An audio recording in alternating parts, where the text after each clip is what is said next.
He was Hollywood's definition of perfect.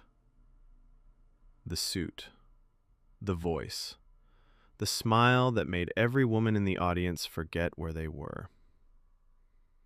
Cary Grant, the man who invented the idea of effortless elegance.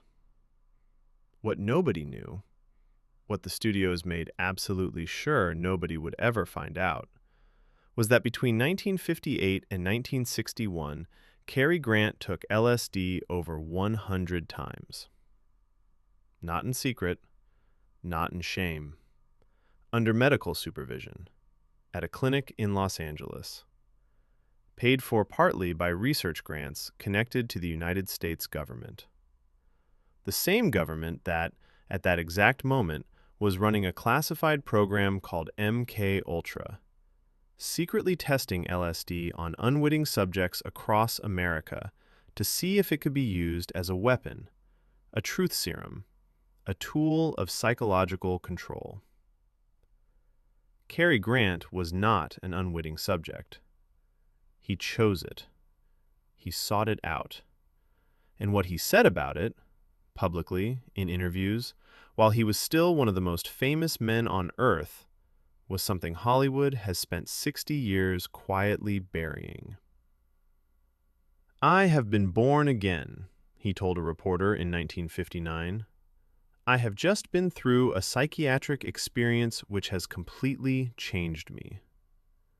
He said the drug showed him everything he had spent his entire life running from. The mother who disappeared when he was 9 years old, committed to a psychiatric institution by his father, while young Cary was told she had simply gone away. He didn't find out the truth until he was 31. By then, he had already built an entire identity, the charm, the elegance, the untouchable cool, on top of a wound he didn't know he was carrying. The LSD, he said, cracked it open. He went on to take it over 100 times. He brought his wife into the sessions. He told journalists it had saved his life. He called it the most important thing he had ever done. The studio called his publicist immediately, because in 1959, LSD was not yet illegal, but it was dangerous. Not to the body, but to the image. And image was the only thing Hollywood had ever truly sold. The interviews were buried. The quotes were softened. The story was managed until it was small enough to ignore.